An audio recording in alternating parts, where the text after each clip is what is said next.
very good afternoon to you. Welcome to Citizen Weekend. My name is Olive Burrows, and these are the news highlights.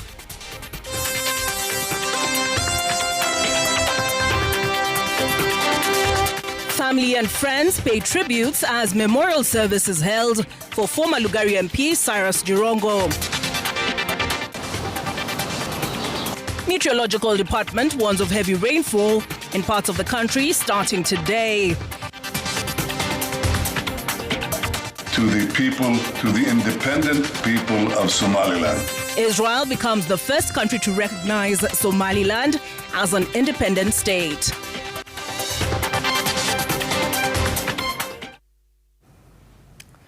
Family and friends attended a memorial service for the late former Lugari Member of Parliament, Cyrus Jirongo.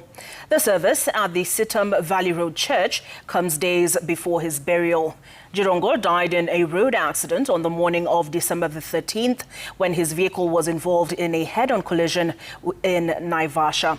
Let's listen in to what those who attended paid tribute. None of the airbags deployed. I'm not a forensic investigator, but we're just asking ourselves questions. Airbags will deploy when a car is in motion and the engine is running.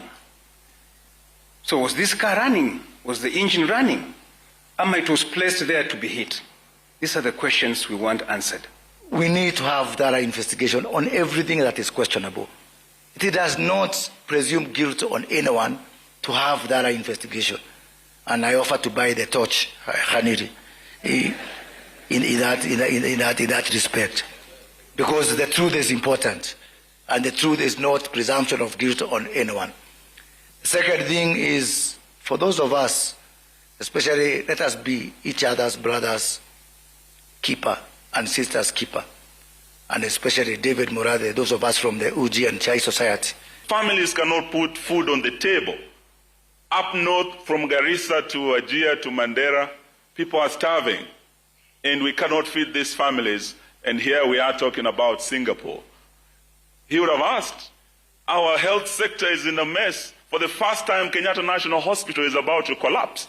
Just like a 100-year-old hospital in Kakamega called St. Mary's Mission Hospital that has been there since the colonial times is collapsing because of the failed SHA policies. He would have questioned some of these things. He was actually making arrangements to better secure himself.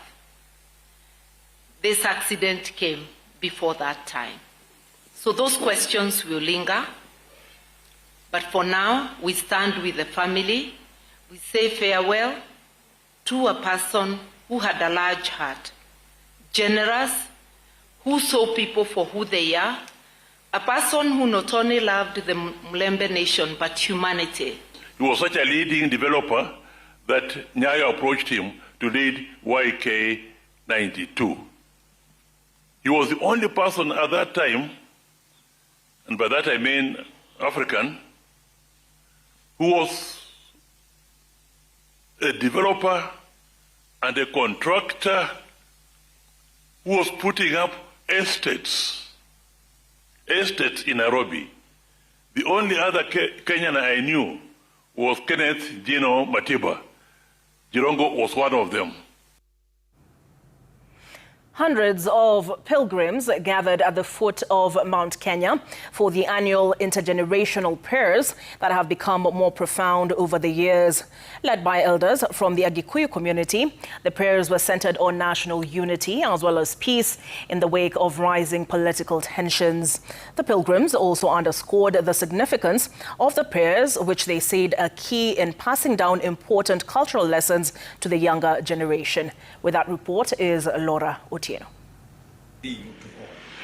Friday morning, and the Samson Corner in Kirinyaga County was abuzz as hundreds of pilgrims from across the country gathered for the annual intergenerational prayers. While some wore traditional Kikuyu regalia, others carried items with deep cultural meaning, and others engaged in prayers while facing Mount Kenya. Mazingiro na nchi ambazo watu wanalia, watu wanaumia, na kwa sababu ya hiyo sisi pia wa Kenya tunaogopa tunaangalia mbele.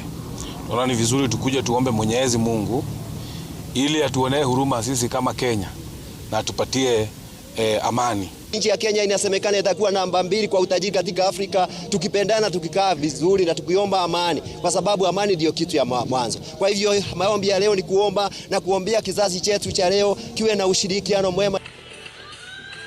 Apart from the general govt prayers which were led by the chairman, each pilgrim was allowed to have individual prayers. Tumeomba na Mungu amesikia, ni kwamba Mungu akuondoe. Hatutaki watu wa kutugawa. Kama umekuja na uliuba ukaje nchi hii ukaanza kutugawa, tafadhali Mungu muondoe. Usiongee maneno ya kugawanya mlima, lakini sisi tunaombea hii mlima ikuwe mlima moja. Hakuna maneno ya mlima ya east ama mlima ya west. According to Agikuyu folklore, Mount Kenya is the sacred resting place of God, with the community believing that prayers made at the foot of the mountain hold great significance. Laura Otieno, Citizen TV. The Kenya Meteorological Department has issued a heavy rainfall warning for several parts of the country, with rains beginning on Friday and expected to intensify through the weekend. The Meteorological Department has warned that the rains pose a moderate to high risk of flooding, particularly in low-lying areas near rivers and in urban centers with poor drainage. Counties expected to be affected include Migori, Homa Bay, Kisii, Narok, Kajiado, Makueni, Machakos, Nairobi, Kericho, Bomet, the southern parts of Kitui, as well as Taita Taveta and Kwale.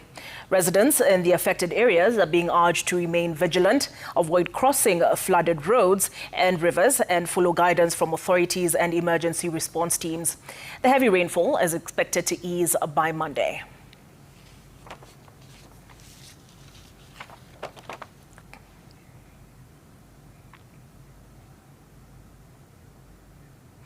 Transmara residents have been urged to stop the ongoing fighting and surrender all illegal firearms to the government before the first day of the new year. Speaking during the burial ceremony of Yohana Mibe, a driver who was shot dead by bandits in Angata Barikoi, Narok, the Deputy Governor Kiprono Koech Tamalinye called on communities living along the border to embrace peace.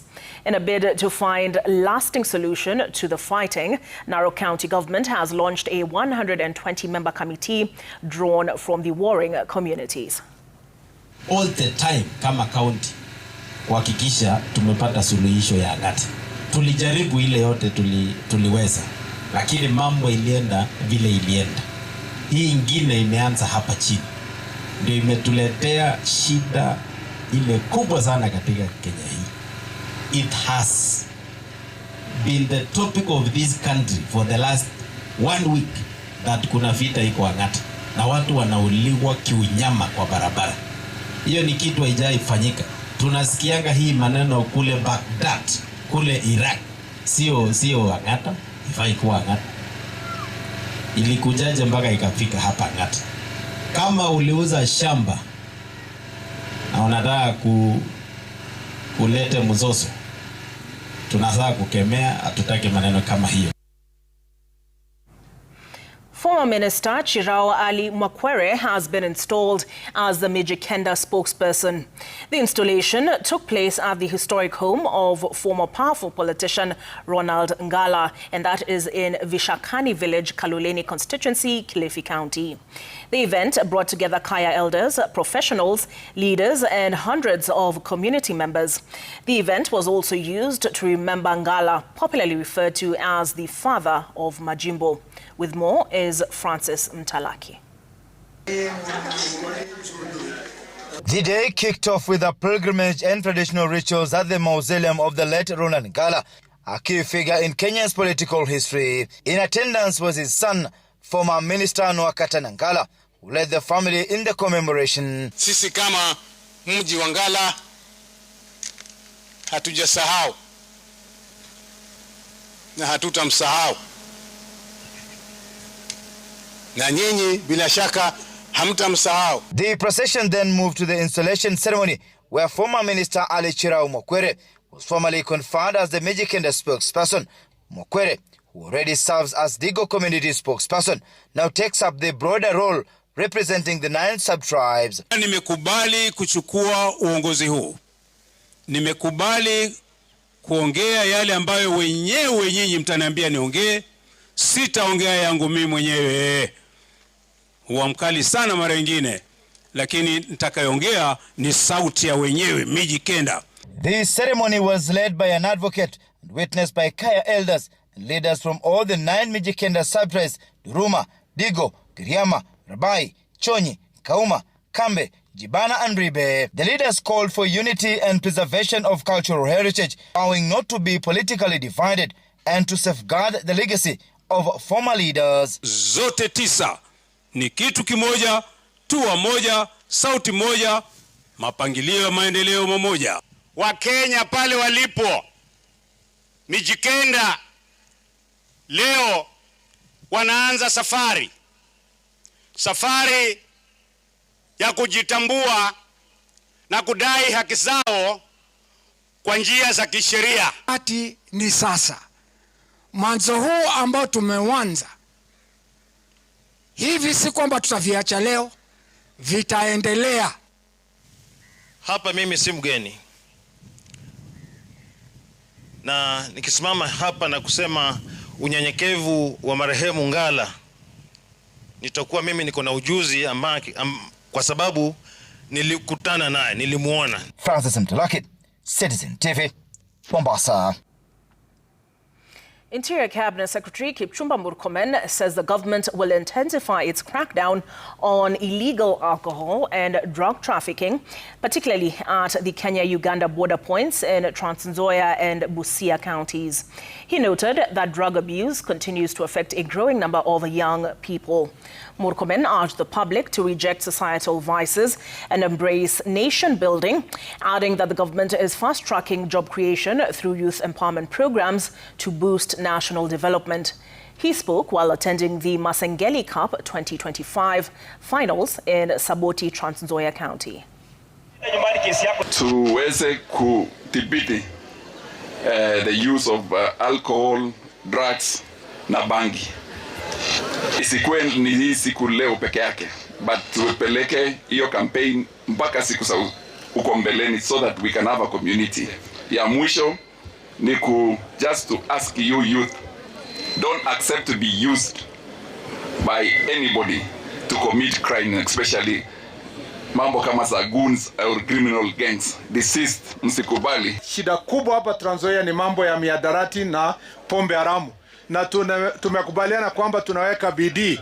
Tuko na shida kidogo kwa sababu Trans Nzoia ni border county, Bungoma ikielekea Busia na kwenda huko West Pokot. Hiyo porous borders ndio wakora wanatumia kuleta pombe haramu ambayo inaumiza vijana wetu. Lakini mwaka ujao tutaendelea na ile tulisema crackdown, kuhakikisha kwamba tumepambana na wale aswa mabwenyenyi ambao wanatumia pesa zao kuumiza vijana katika taifa letu.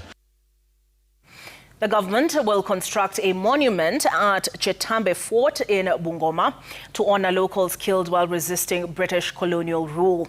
Speaking during the Tachoni Cultural Festival, the National Assembly Speaker, Moses Wetang'ula, stated that the site will sit on 20 acres in Webuye East. Designed as a historical tourism hub, the monument aims to preserve the community's heritage and honor freedom fighters. Local leaders praised the initiative, urging residents to maintain unity and peace as the region prepares for the upcoming new year.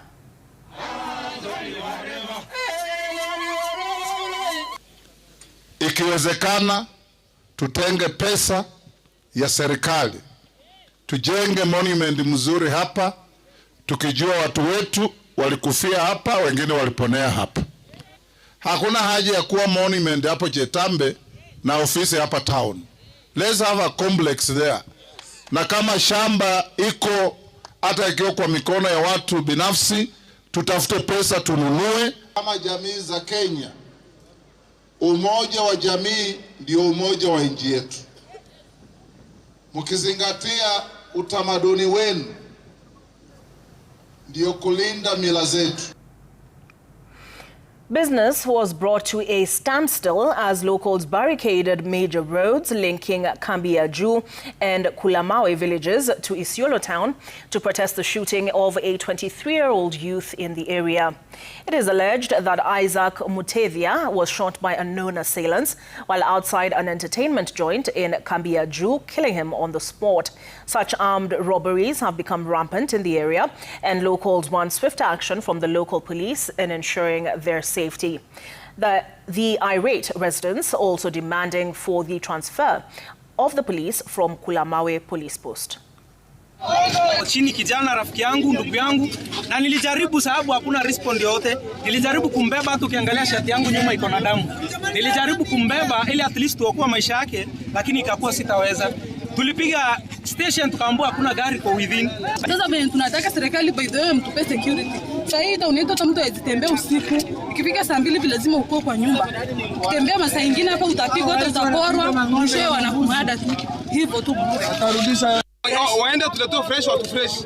Ile kitu inaniudhi ni ya kwamba binadamu achukuliwe maana kama yule ndovu. Yule ndovu akiuawa inafuatiliwa mpaka haki hiyo ndovu inapatikana. Lakini mwanadamu akiuawa hakuna askari hata mmoja amerespond mpaka saa hii.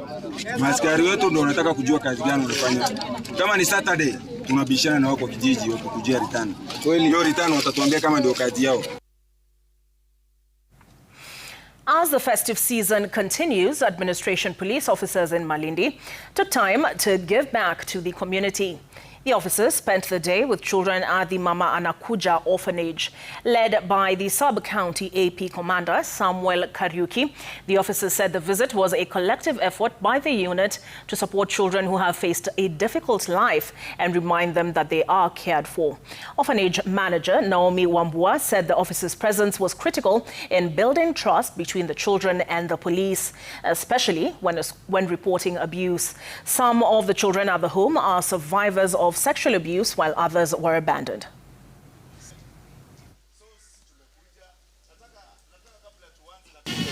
So tulikaa tukaona ni mzuri. Watoto ni watoto wamepitia mengi, na vile wanakaa tukaona ni mzuri tukuje tujumuike nao ili wapili wajihisi kwamba wako na watu wao na wajihisi wanapendwa. So sababu ya kuja hapa ni kubonda na hao watoto na kuonyesha kwamba licha wako hapo ndani kuna watu wanaojali huko nje, na pia kuna watu ambao wanawafikiria. As for us, I think it's gonna help my kids be familiarized with the police at any point they are going on either feeling in the P3, at any point they're interacting with the police. And it's going to ease even my work. Anytime the child is at a point, is supposed to maybe give a testimony or witness in a case or feeling of the P3. Israel has become the first country to formally recognize Somaliland as an independent and sovereign state, a move that could alter the political dynamics in the Horn of Africa. Israeli Prime Minister Benjamin Netanyahu said Israel will immediately pursue cooperation with Somaliland in areas such as agriculture, health, technology, and the economy. Somalia has, however, strongly condemned the move, calling it an unlawful violation of its sovereignty and territorial integrity.